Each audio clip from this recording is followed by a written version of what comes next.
আসসালামু আলাইকুম ওয়া ৰাহমাতুল্লাহি ওয়া বাৰাকাতুহু। আজি আমি আহিছোঁ আৰবী কন্যা মহাবিদ্যালয় খাদিজাতুল কুবৰা টাইটেল মাদ্ৰাছাতুল বানাত গুদামঘাট। এইখন এখন আমাৰ তঞ্জিমৰ অন্তৰ্ভুক্ত মাদ্ৰাছা। এই মাদ্ৰাছাখন আমি মাজে মাজে আহোঁ, ইয়াতে আমি ইনস্পেকশ্যন কৰোঁ তঞ্জিমৰ তৰফৰ পৰা। গতিকে এই মাদ্ৰাছাখনৰ পৰিৱেশটো চাওক। আমাৰ বানাত মাদ্ৰাছাবিলাক বিশেষকৈ বানাতৰ যিসমূহ মাদ্ৰাছাত আমাৰ ছাত্ৰীসকল পঢ়ে, ছোৱালীসকল পঢ়ে, এই মাদ্ৰাছাৰ পৰিৱেশবিলাক কেনেকুৱা হ'ব লাগে এয়া আমি আহক আপোনালোকক দেখুৱাওঁ। বাহিৰত চাওক, বাহিৰত গুদামঘাটৰ যিখন মাদ্ৰাছা সেইখনৰ বাহিৰত চাওক বাউণ্ডেৰী ৱাল আৰু পাৰে আমি এয়া মাদ্ৰাছাৰ আমি গেট সোমাই গৈছোঁ গেটেদি। আৰু মুফতি চাহাব আছে মাদ্ৰাছাৰ জিম্মাদাৰ, তেখেত হেড মৌলানা হয় আৰু মহমিও হয়। তো এয়া হৈছে মাদ্ৰাছাৰ ভিতৰৰ পৰিৱেশ। এই বিল্ডিংবিলাক বনাই আছে নতুনকৈ। এইটো এটা পুৰণা বিল্ডিং আছে,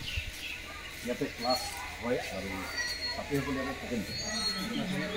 ক্লাছ, ইয়াতে ক্লাছ হয় অকল আৰু ছাত্ৰীসকল থকাৰ এইফালে বনাইছে না। আগতে এইটো বিল্ডিং নাছিলে, আমি আগতে বিল্ডিং বনাই থকা। গতিকে আহক আমি মাদ্ৰাছাৰ সামূহিক এটা পৰিৱেশ আপোনালোকক মই দেখুৱাম।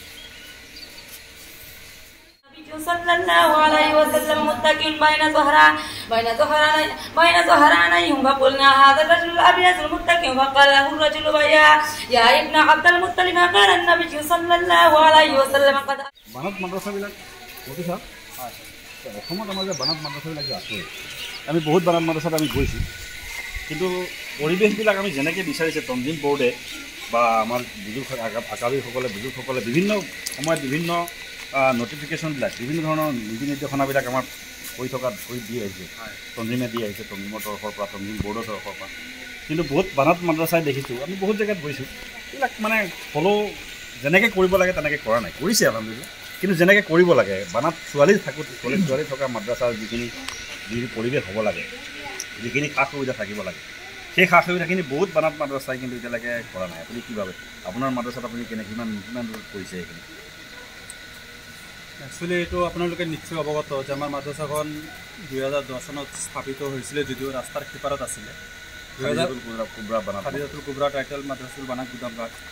2010 চনত ৰাস্তাৰ সিপাৰত আমি চিফ্ট কৰিছিলোঁ। তাৰপৰা 2019 চনত আকৌ এইটো ছাইডত তাত মাটি কম হোৱাৰ কাৰণে আমি এইটো ছাইডলৈ ট্ৰান্সফাৰ হ'লোঁ। তাৰ কাৰণে মাদ্ৰাছাটো নতুন ইয়াত অনুষ্ঠিত হৈছে। ইতিমধ্যে আমি যোৱা বছৰ যিটো কমিটিৰ লগত আলোচনা মৰ্মে যিটো সিদ্ধান্ত লৈছোঁ যে থকাৰ কাৰণে আমাৰ এক্সট্ৰা কেম্পাছ হ'ব লাগে, যিটো তঞ্জিমৰো নিৰ্দেশ আৰু চৰকাৰেও নীতি নিয়মৰ মাজত পৰে। সেই হিচাপত আমি এটা ছাইড থকাৰ কাৰণে আমি ব্যৱস্থা হাতত লৈছোঁ আৰু এটা ছাইড আমি ক্লাছৰ কাৰণে এক্সট্ৰা কৰিব বিচাৰিছোঁ। এইটো ভাল। কিন্তু মাদ্ৰাছা আপোনালোকে ছোৱালী যে ৰাখি আছে থকাৰ জেগা, তাতে আপুনি খাটৰ ব্যৱস্থা, পালেঙৰ ব্যৱস্থা কৰিছেনে? যিটো তঞ্জিমে যিটো সদায় কৰি আছে, সৰু ছোৱালী বা সৰু ল'ৰা ৰাখিবৰ সময়ত খাটৰ ব্যৱস্থা হ'ব লাগে। চৰকাৰী কিছুমান নীতি নিৰ্দেশনা আছে, আপুনি ছোৱালী বা ল'ৰা ৰখাৰ ক্ষেত্ৰত যিখিনি হোষ্টেলত ৰাখোঁতে বহুত নীতি নিৰ্দেশনাৰ কথা কৈছে, কিমান দূৰ ইমপ্লিমেণ্ট কৰিব পাৰে? এইটো 14 বছৰৰ তলৰ ষ্টুডেণ্টখিনি খাট পালেঙৰ ব্যৱস্থাত ৰাখিব লাগে, ওপৰত ৰাখিব লাগে। আমি ক্লাছ 6ৰ পৰা মানে LP ছেকশ্যন পাছ কৰি তাৰপিছত ক্লাছ 6ৰ পৰা আমি ষ্টুডেণ্টখিনি ইয়াত এডমিট দিবলৈ চিষ্টেম কৰিছোঁ। আৰু 6ৰ যিখিনি ছোৱালী ইয়াত আহে বেছিভাগ আমাৰ 13-14 বছৰ ওপৰতে থাকে। সেইকাৰণে আমি সদ্যহতে মানে খাট পালেঙৰ ব্যৱস্থা যদিও কৰিব পৰা নাই, থকাৰ কাৰণে আমি পঞ্চৰ বিচনাৰ ব্যৱস্থা কৰি দিছোঁ। প্ৰত্যেকটা ছাত্ৰীৰ কাৰণে এটা পঞ্চৰ বিচনা দিছোঁ। আৰু আমাৰ জাগাৰ নাটনি হোৱাৰ কাৰণে, যিহেতু আমি কেম্পাছটো এক্সট্ৰা কৰিব বিচাৰিছোঁ আৰু এক্সট্ৰা কৰিলে তাত জাগাটো বেছি প্ৰয়োজন হয়। আমাৰ এইটো বিল্ডিং আধৰুৱা হৈ আছে, এইটো বিল্ডিঙৰ ছাদ যদি আমি ঢালিব পাৰোঁ তেতিয়াহে আমি এই খাট পালেঙৰ ব্যৱস্থাটো কৰিব পাৰোঁ। এই বিল্ডিং নতুন বনাই আছে, নতুন বনাই আছোঁ। এই বিল্ডিংটো এই মাদ্ৰাছাখনে নতুন বনাব চেষ্টা কৰিছে। আমাৰ সদাশয় যিসকল এইটো সুবিধাৰ কাৰণে বনাইছে, সদাশয় যিসকল আমাৰ দাতা ৰাইজ আছে, এই এটা বিল্ডিং বনাই থকা হৈছে। আমাৰ দাতা ৰাইজক আমি অনুৰোধ জনাইছোঁ যাতে তেওঁলোকে মাদ্ৰাছাৰ আমি QR কোডটো দিবনে মাদ্ৰাছাৰ ইয়াতে? QR কোডটো দি দিব। ইয়াতে দাতা ৰাইজক আমি অনুৰোধ জনাম যে মাদ্ৰাছাখন যথেষ্ট ভাল উন্নতভাৱে চলি আছে, ছোৱালীবিলাকক আমাৰ দিন শিকাই আছে। আৰু লগতে আমাৰ যিটো জাগতিক শিক্ষা, যিটো আমাৰ স্কুলীয়া শিক্ষা বুলি আমি কওঁ, সেয়াও দিছে আপুনি নিশ্চয়। ছায়েন্স বা ইংলিছ বা অন্যান্য যিখিনি দৰকাৰী ব্যৱস্থা ৰাখিছোঁ। ক্লাছ 10লৈকে স্কুলীয়া শিক্ষা আপুনি দি আছে। আৰু অহা বছৰৰ পৰা আমি হাই ছেকেণ্ডেৰী। আৰু এটা কথা জানি ভাল লাগিল, মুফতি চাহাবে মোক আগতে কৈছে, ইয়াতে NIOSৰ জৰিয়তে NIOS national institute of open স্কুলিঙৰ যিটো ব্যৱস্থা চেণ্ট্ৰেল গভৰ্ণমেণ্টৰ, সেইটোৰ দ্বাৰা এই ছাত্ৰীসকলক তেওঁলোকে মেট্ৰিক দিয়াৰ ব্যৱস্থাও কৰিছে এইবাৰ। আলোচনা বিলোচনা চলি আছে আৰু এই মানে ব্যৱস্থাও হৈছে গতিকে তেওঁলোকৰ ব্যৱস্থাৰ কাৰণে বিল্ডিং বনোৱাৰ চেষ্টা কৰিছে গতিকে সদায় ৰাইজে আমাৰ যাতে অলপ সহায় তেওঁলোকক কৰে আৰু কি ক'ব মোক আমি প্ৰত্যেক বছৰেই মানে কনষ্ট্ৰাকশ্যন যিটো সেইটো লাহে লাহে আগবঢ়াই লৈ গৈ আছোঁ যোৱা বছৰ এইটো বিল্ডিং আমি নতুনকৈ আৰম্ভ কৰিছোঁ আৰু ইমানখিনিলৈকে কাম হ'ল কিন্তু মাদ্ৰাছাবিলাক ৰাইজৰ ডনেশ্যনৰ দ্বাৰাই চলে চৰকাৰী তাত ডনেশ্যন বা চৰকাৰী সুবিধাসমূহ নাহে তাৰ কাৰণে আমি কাম কৰাৰ ক্ষেত্ৰত যথেষ্ট কষ্ট হয় তাৰ পিছতো আমি যোৱা বছৰ বহুখিনি কাম কৰিবলৈ সক্ষম হৈছোঁ যেনেকৈ এইটো বিল্ডিং আপোনালোকে ফ্ৰণ্ট ছাইডত দেখিছে ইয়াত আমি 2টা ক্লাছৰ ব্যৱস্থা কৰিছোঁ দৌৰা হাদিছ আৰু বিস্কাত 2টা ক্লাছ আপাৰ ক্লাছ যিটো হয় এই 2টা ক্লাছ ইয়াত পঢ়াৰ ব্যৱস্থা কৰিছোঁ থকাৰ কাৰণে এইটো দৌৰা হাদিছ লাগে আছে দৌৰা হাদিছ মাশাআল্লাহ টাইটেল লাগে আছে ইয়াতে মাদ্ৰাছাত পঢ়ি ছাত্ৰী গতিকে আলিমা লাগে হ'ব পাৰে আৰু মেট্ৰিক পাছো কৰিব পাৰে হায়াৰ ছেকেণ্ডেৰী লাগে ব্যৱস্থা কৰিছে হায়াৰ ছেকেণ্ডেৰীলৈকে আমি অহা বছৰৰ পৰা ব্যৱস্থা হায়াৰ ছেকেণ্ডেৰী কৰিব পাৰিব ছোৱালী এজনী হায়াৰ ছেকেণ্ডেৰী কৰাৰ লগতে তাই দৌৰা হাদিছ পাছ কৰিব পাৰিব সুন্দৰ ব্যৱস্থা কৰিছে আৰু ইয়াত আমি নমাজৰ কাৰণে চিষ্টেম কৰি আছোঁ ইয়াতে ছোৱালী নামাজো কৰিব আৰু ইয়াত পানীৰ হাউচ এটা আমি বনাইছোঁ প্ৰায় 20,000 লিটাৰ পানী ইয়াত ষ্টক ৰখাৰ ব্যৱস্থা কৰিছোঁ যিটো প্ৰায় 1.5 লাখ টকাৰ ওপৰত খৰচ হৈছে আৰু এইখিনি আমি 6টা গোচলখানা ইতিমধ্যে বনাইছোঁ পানীৰ ব্যৱস্থা গোচলখানাৰ ব্যৱস্থা আৰু লেট্ৰিন বাথৰুমৰ ব্যৱস্থা বিশুদ্ধ পানী দিয়াৰ আমি ব্যৱস্থা কৰিছোঁ তাত ফিল্টাৰ এইফালে অলপ বাউণ্ডাৰী ৱালৰ অকণমান প্ৰয়োজন আছে এইখিনি কৰি ল'ব আলহামদুলিল্লাহ দেখি ভাল লাগে এতিয়া আপোনাৰ অলপ ক্লাছৰুমখিনি চাওঁ ছাত্ৰীসকলে কেনেকৈ পঢ়ে কেনেকৈ ক্লাছ কৰে ক্লাছৰুমত সোমাইছোঁ কোন ক্লাছ ক্লাছ 10 আৰু মাদ্ৰাছা হিচাপে কি ক্লাছ ইয়াত 4-5 সব মিক্স আছে আৰু ক্লাছ 10ও আছে আমাৰ শিক্ষক মহোদয় আমি লগ পাইছোঁ নমস্কাৰ আপোনাৰ নাম লোহিত শইকীয়া নমস্কাৰ আপোনাৰ এই লোহিত শইকীয়া এখেতে মানাত মাদ্ৰাছাত আমাৰ এই ছোৱালীবিলাকক ক্লাছ 10ত কি পঢ়াই আছে চায়েন্স পঢ়াইছে ইংলিছ মিডিয়াম নেকি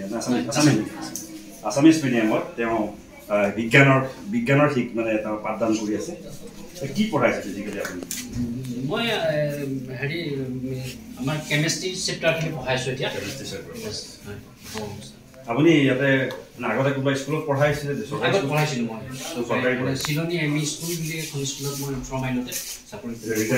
ৰিটায়াৰ কৰিছোঁ আচ্ছা তেওঁ অৱসৰপ্ৰাপ্ত এজন শিক্ষক হয় চিলনী higher secondary M E school তেখেতে অৱসৰ গ্ৰহণ কৰি আমাৰ ইয়াতে মাদ্ৰাছাৰ ছাত্ৰীসকলক তেওঁ পাঠদান কৰি আছে তো আমি এইটোও চিন্তা কৰিব পাৰোঁ আমাৰ মাদ্ৰাছাৰ যিসকল আমাৰ কৰ্তৃপক্ষ আছে যে আমি যিসকল অৱসৰপ্ৰাপ্ত শিক্ষক আছে যিসকল ছায়েন্সৰ শিক্ষক আছে ইংলিছৰ শিক্ষক আছে আমি তেওঁলোকক লৈ পেলাই আনি এই আমাৰ তেখেতৰ নাম লোহিত শইকীয়া হয় ইয়াত আমাৰ কোনো ধৰণৰ ধৰ্মৰ বা ধৰ্মীয় কোনো ধৰণৰ কথাৰ হেৰি নাই গতিকে শিক্ষক ছাত্ৰ ছাত্ৰী গতিকে আমি এই ধৰণৰ কনচেপ্ট লৈ আমি আচলতে আমি শিক্ষাদান কৰি যাব লাগে যেতিয়া আমাৰ চৰকাৰৰ বিভিন্ন সময়ত বিভিন্ন পক্ষৰ পৰা এটা কথা কোৱা হয় যে মাদ্ৰাছাবিলাকত মানে জেনেৰেল শিক্ষা দিয়া নহয় বা এনে ধৰণৰ স্কুলীয়া শিক্ষা দিয়া নহয় আপুনি কি ক'ব আপুনি নিজে শিক্ষা দিয়ে মইতো যি দেখিছোঁ এই দেখাততো সেই কনচেপ্টটো নাই এতিয়া নাই সদ্যহতে নাই মাদ্ৰাছা আমাৰ মেট্ৰিকলৈকে বৰ্তমান শিক্ষাদান কৰি আছে হয় এতিয়া বৰ্তমান পৰিস্থিতিত মই সেইটো দেখা নাই মই যদিও গোটেই আমাৰ যিখিনি আমাৰ একাডেমিক কেলেণ্ডাৰৰ যিখিনি শিক্ষা সেইখিনি শিক্ষাও ইয়াত প্ৰদান কৰা হৈছে ছোৱালীবিলাকে পাৰিছেনে ছায়েন্সৰ পাৰিছে মাদ্ৰাছা পঢ়ি তেওঁলোকে ছায়েন্স কিবা ক'ব পাৰিছে এটা প্ৰশ্ন আপুনি কওকচোন হাইড্ৰ'কাৰ্বন মানে কি হাইড্ৰ'কাৰ্বন কোনে ক'ব পাৰিব কালিও লিখাই দিয়া আছিলে এইটো পাহৰিছে চাগে এটা সহজ এটা প্ৰশ্ন এইটো তাৰপিছতে আমাৰ ৰাসায়নিক বিক্ৰিয়া ভাগকেইটা আছে নহয় আছেনে কি বিক্ৰিয়া ভাগকেইটা বিয়োজন বিক্ৰিয়া সংযোজন বিক্ৰিয়া হয়নে এই ভাগবিলাক আছে না পঢ়া হৈছে নহয় ইয়াত হৈছে ঠিক আছে তোমালোকে ভালকে পঢ়িবা পঢ়া কৰে তোমালোকৰ পৰীক্ষা ভাল হওক মেট্ৰিক পৰীক্ষা আছে অহা মাৰ্চত হ'ব নেকি ফেব্ৰুৱাৰীত হ'ব তোমালোকৰ শুভেচ্ছা থাকিল ঠিক আছে এয়া হৈছে মাদ্ৰাছাৰ পৰিৱেশ আৰু এই চাওক ছাত্ৰীসকল পঢ়ি আছে তেওঁলোকে ছায়েন্স পঢ়ি আছে বৰ্তমান ক্লাছ 10ৰ বিজ্ঞান পঢ়ি আছে গতিকে এয়া হৈছে পৰিৱেশ গতিকে যিটো আমাৰ নিৰ্ধাৰণ কৰি দিছে যে মেট্ৰিকলৈকে আমি মাদ্ৰাছাত পাঠদান দিব লাগে গতিকে এয়া হৈছে মাদ্ৰাছাৰ পৰিৱেশ এতিয়া আমি ক্লাছ 9 ইয়াতে চলি আছে ক্লাছ 9ৰ পাঠদান চলি আছে ক্লাছ 9ত কি পঢ়াই আছে ছ'চিয়েল ছায়েন্স হা কি পঢ়াইছে সোশ্যাল সায়েন্স সোশ্যাল সায়েন্স আমাৰ বাইদেউৰ নাম কি মিস উসমানা বেগম উসমানা বেগম উসমানা হুসনাৰা বেগম হয় আমাৰ বাইদেউৱে পঢ়াই আছে সোশ্যাল সায়েন্স ক্লাছ 9 ন জি আচ্ছা এতিয়া তাৰ পিছত তোমালোকে ক্লাছ 10 ত যাবা আৰু মাদ্ৰাসা হিচাপে তোমালোকে কি ক্লাছ সালে পঞ্চম সালে চাৰম পঞ্চম সব মিক্স আছে আচ্ছা তাৰ স্কুলটো অলপ একেলগে হৈ যায় মাদ্ৰাসাটো বেলেগ বেলেগ নিজৰ নিজৰ হিচাপে আৰু যি কি নহওক এইটো তোমালোকে মাদ্ৰাসাৰ এটা কথা মোক শিকোৱা আৰু এটা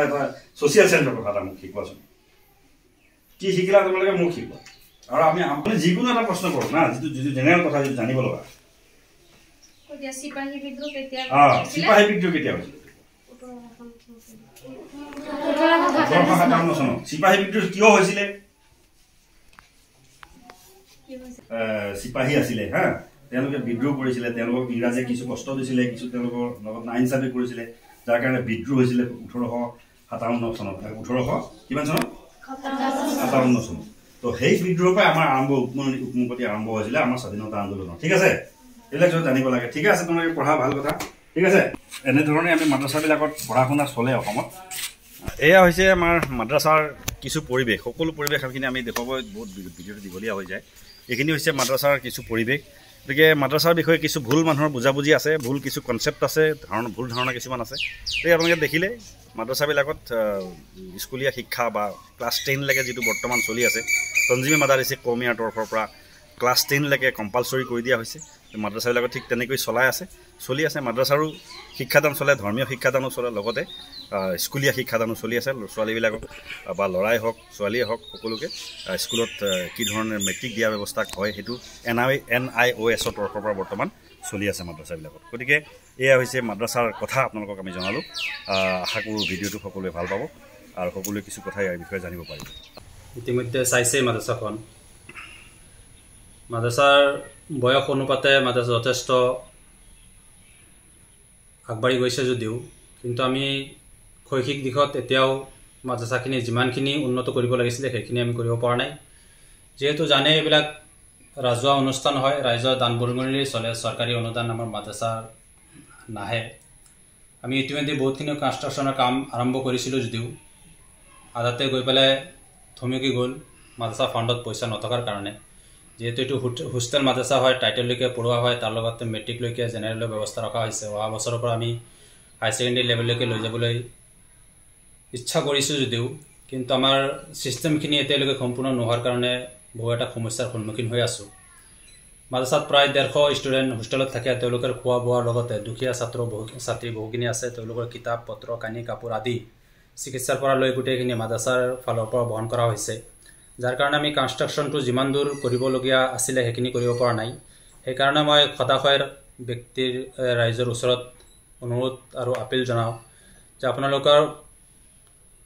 নিজে উপাৰ্জন কৰা ধনৰ পৰা যেহেতু আপোনালোকে দান খায়ৰাত কৰি আছে আৰু কৰিয়ে থাকে সেই মৰ্মে এই মাদ্ৰাসাৰ প্ৰতি লক্ষ্য ৰাখি অলপ সহায়ৰ হাত দুজা আগবঢ়ায় তে নিশ্চয় আমি যিখিনি কাম আধৰুৱা হৈ ৰৈছে সেইখিনি কাম আমি সম্পূৰ্ণ কৰিবলৈ সক্ষম হ'ম আৰু মাদ্ৰাসা এটা সুন্দৰ দিশ আৰু এটা সুন্দৰ পৰিৱেশলৈ আগুৱাই যাব বুলি আমি আশা ৰাখি সকলোৰ ওচৰত এয়া প্ৰাৰ্থনা কৰিলোঁ। আসসালামু আলাইকুম ওয়া ৰাহমাতুল্লাহি ওয়া বাৰাকাতুহু।